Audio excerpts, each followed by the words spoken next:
So ayan, magandang araw sa inyo lahat mga boss, no? And welcome back sa ating channel. So sa araw na to ay meron tayong gagawin isang, on yung kanyang brand eh. Letter O at tapos double N. So yung kanyang, ito, binuksan po natin to para makita natin yung loob. Ayan yung kanyang name, On TV. So galing US to kasi 110 volts daw sabi na may-ari, tapos nilagyan ng 110 yung kanyang label, yung kanyang cord para hindi tayo magkamali, no? So itong problema niya, pa-power on ko lang, tapos tingnan natin, angat natin. Yun, no? May nakita tayong logo ng on pero nagka-bar line siya. So ito yung kanyang problema.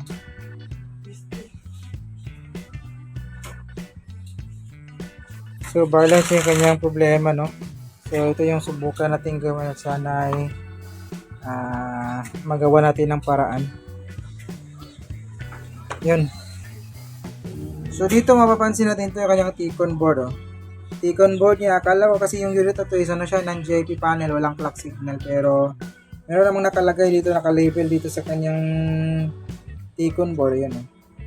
Clock 1, 2, 3, 4, 5, 6, 7, 8. So ang clock niya is 8 clock, tapos isang STB, dalawang swapping voltage LC1 at saka LC2. Yung LC1 eh. LC2, tapos yung kanyang LC1. Tatabi yan yun. LC1, tapos LC2 din STB. So ang gagawin natin dito, try natin ihang tong left side muna. Kasi dito yung nakalagay na eh, ang kanyang level. So ihang natin yung left side. Tingnan natin kung meron bang makaka-display ba yung kabila side. Meron bang makaka-display ba ng normal yung isang side ng unit natin, no?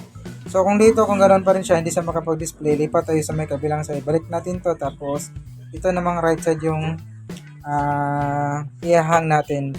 Saksak ko lang yung unit, tapos power on natin. Power on D. So hindi pa. Wait. Power natin ulit.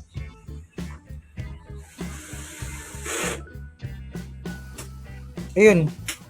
Tingnan nyo, meron siyang nakalabas yung kanyang logo kabilang side sa may right side, no? Pero merong arrow sa kanyang screen sa bandang baba, oh. So dito, white screen yan yung side na tinanggal natin, left side. Ito naman yung nakakabit sa may right side, no?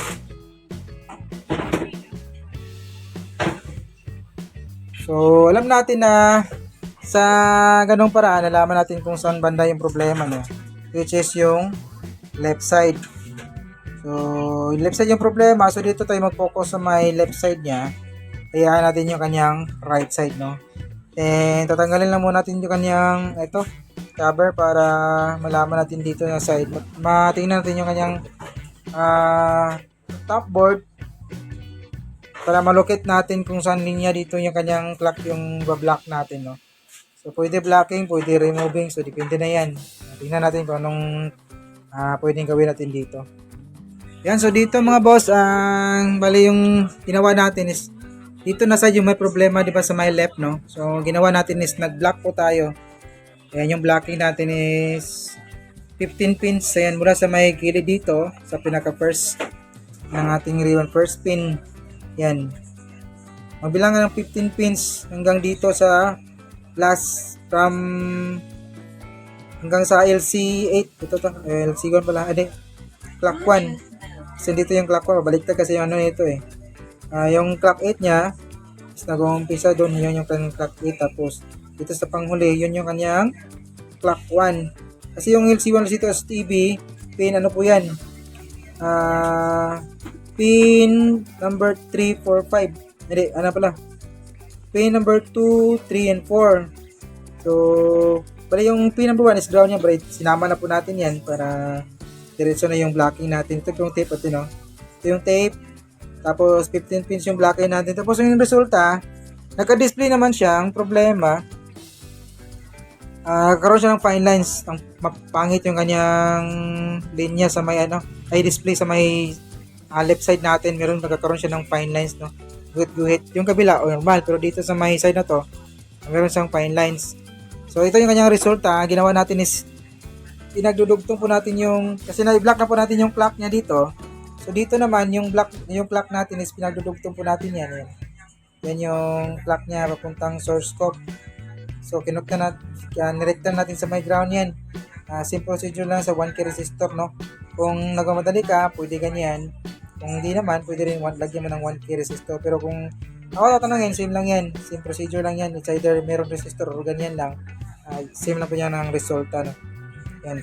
So, kasi yung yung mga clock signal, dadaan po siya ng resistor block dito, yung mga fusible resistor na ito na siya, para siyang IC kasi maraming paa, pero yan, resistor block po yan bago siya papasok sa may source scope natin. Ayan. So, kailangan natin i-locate kung saan talaga yung kanyang clock, walong clock signal para yun yung ipagdudugtong natin, tapos connect natin sa my ground.